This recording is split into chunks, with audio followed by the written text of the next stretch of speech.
सभी लोगों का प्रयागराज में हार्दिक स्वागत करता हूं और आप लोगों से चाहूंगा, मेरा भी प्रयागराज में पहली बार है, एक बार आप लोग मेरा भी स्वागत करें।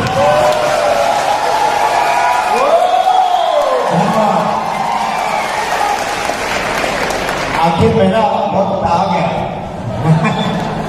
मुझे तो लग रहा था कि आज इतने लीडर्स हो गए। मैं सोचता हूं कि आने वाले समय में जब ये पूरा हॉल ही क्राउन डायमंड से भरा होगा तब कितना बड़ा प्रोग्राम होगा।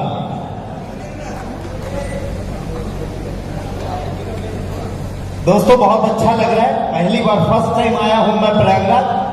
बहुत सारे लोग बहुत दूर दूर से आए हैं, मैं समझता हूं, लेकिन मैं भी 1700-1800 किलोमीटर दूर से आया हूं। आप भी इस बात को समझें। एक स्टोरी में फ्लाइट में आते आते पढ़ रहा था, मैं आप लोगों से शेयर करना चाहूंगा, मुझे बहुत अच्छा लगा। एक बहुत ही विद्वान व्यक्ति एक गांव से गुजर रहा था। अचानक उसे याद आई कि अरे यार, इस गांव में तो मेरा पुराना मित्र रहता है, जैसे कृष्ण को सुदामा की याद आती है।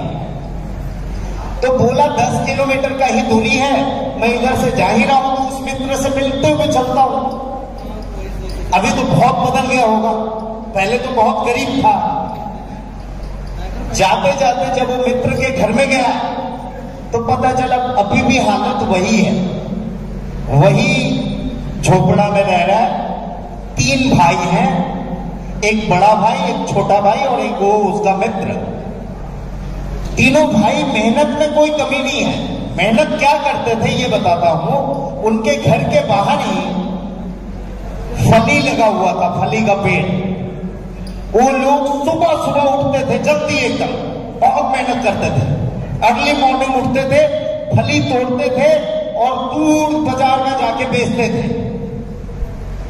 हर दिन का वही कार्य। लेकिन फिर भी घर में इतना पैसा नहीं आता था कि 2 टाइम का रोटी खा सके।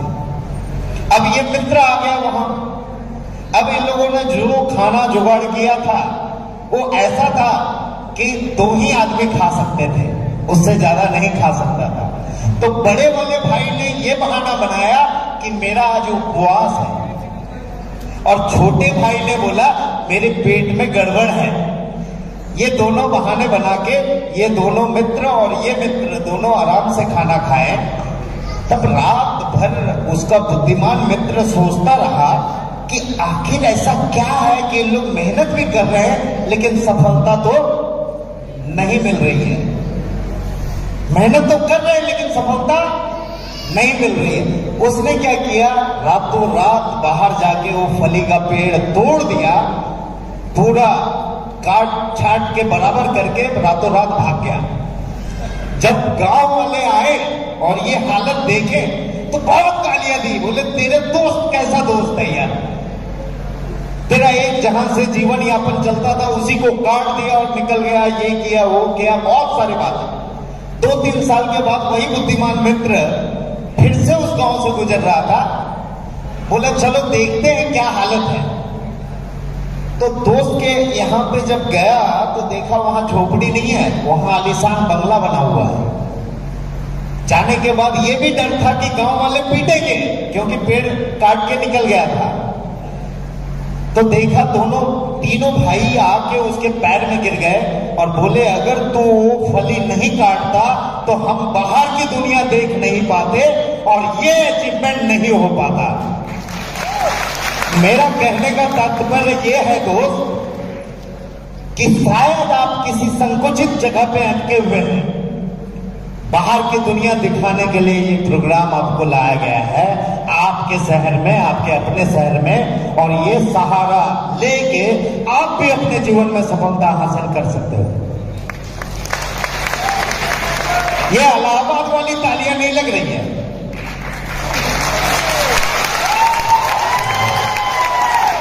इस साइड वाले नहीं है जोर।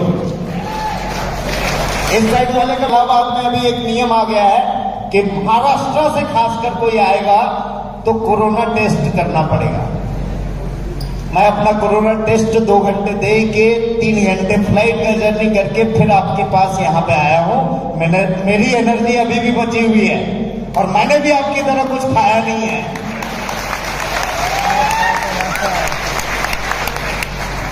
दोस्तों, एक और स्टोरी बताना चाहूंगा। कई बार मैं देखता हूं कि ज्वाइन तो कई लोग करते हैं, कोई अपलाइन भी होते हैं, कोई डाउनलाइन भी होते हैं, कोई बीच में होता है, लेकिन कुछ ही लोग सफल हो जाते हैं, कुछ नहीं हो पाते। ऐसा क्यों? जंगल तो सभी लोग जानते होंगे। जंगल में सबसे बड़ा प्राणी, सबसे बड़ा जानवर कौन? कौन? जिराफ। जिराफ सबसे लंबा प्राणी। सबसे बलवान प्राणी कौन? हाथी। बहुत सही। सबसे तेज प्राणी कौन? चीता। सबसे अक्लमंद प्राणी कौन? चिंपैंजी। लेकिन जंगल का राजा कौन? आप सभी शेर हो। एक बार अपनी शेर की दहाड़ दिखाइए मुझे। क्या बात है। तो दोस्तों, मेरा कहने का मकसद ये था कि शेर में वो कोई खासियत नहीं है। न तो वो सबसे बड़ा प्राणी है जंगल का, न तो वो सबसे बलवान प्राणी है जंगल का, न तो वो सबसे तेज प्राणी है जंगल का दिमाग से, और न तो वो भागने में बहुत तेज है। फिर भी राजा कौन है? एक ही चीज है उसके पास, जीतने की एटीट्यूड। और मैं जानता हूं आप सभी लोगों में वो एटीट्यूड है, क्योंकि आप लोग इतने दूर से चल के यहां पे मौजूद हैं। तो मैं ये एकदम श्योर हूं कि आज भी कई लोग ऐसे गेट के पास होंगे जिनको बैठने की जगह नहीं मिली होगी, और अगले बार किसी प्रोग्राम में वो यहां क्राउन डायमंड बन के आए होंगे। एक जोरदार क्लैपिंग उन सभी के लिए।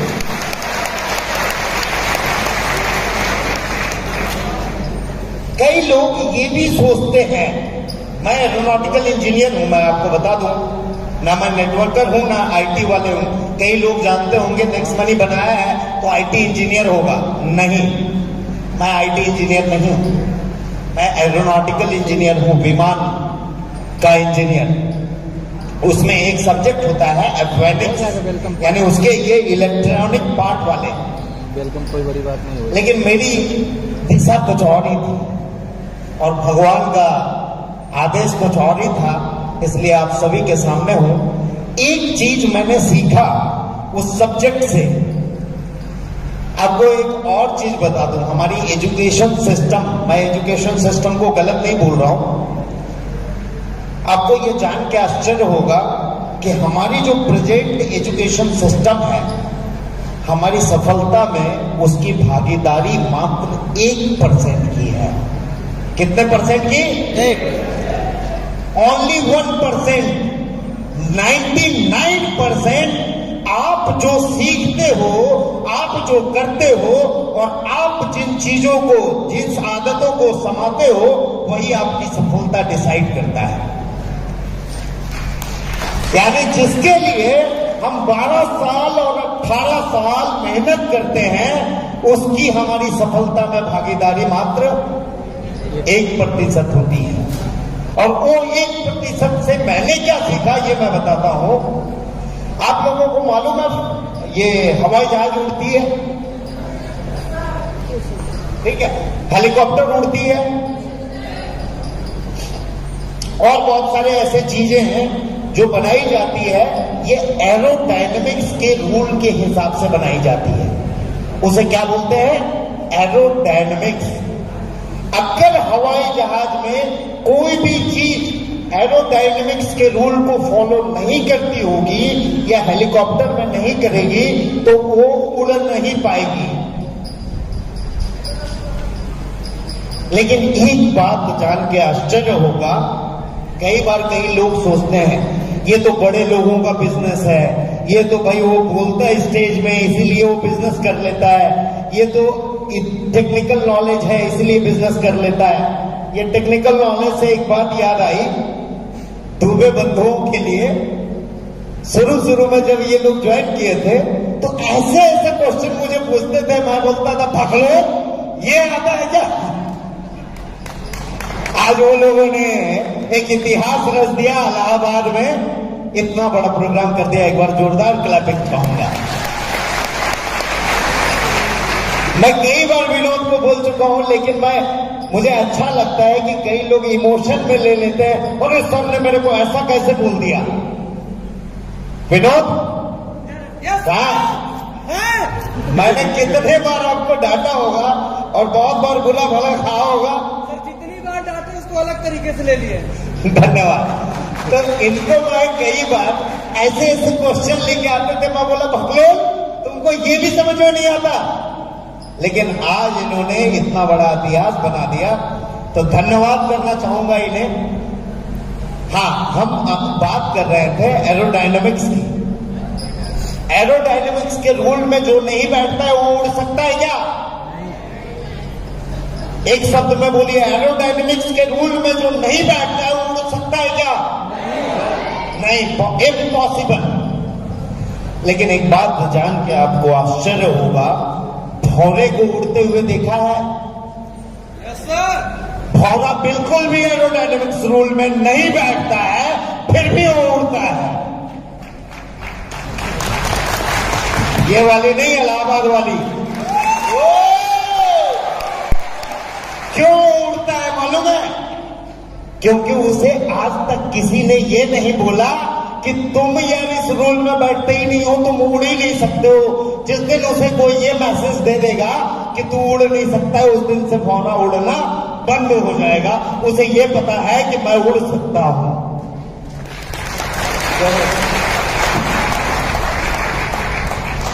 तो दोस्तों, हमारे आसपास भी ऐसे प्राणी होते हैं जो हमें ये बोलते हैं, अरे ये नहीं, तू नहीं कर सकता। और ये सब क्या होता है? ये सब करने वाली चीज नहीं होती है, और वो आपके एरोडायनेमिक्स रूल में नहीं होते हुए आपकी कमियां दिखा देता है कि तुम एरोडायनेमिक्स में नहीं बैठते हो और आप भी कभी जिंदगी में उड़ नहीं सकते हैं। एक बात ध्यान रखिए, आपको उड़ना है और उड़ते रहना है। एक जोरदार क्लैपिंग के साथ मैं अपना यहीं पे विराम करना चाहूंगा और धन्यवाद देना चाहूंगा आप सभी लोगों का, जो आप लोगों का सहयोग मुझे मिला और आप लोगों का इसी तरह सहयोग मिला तो नेक्स्ट मनी में इतनी सारी चीजें लेते आऊंगा कि लाखों की कमाई तो आपको ऐसे ही मिल जाएगी।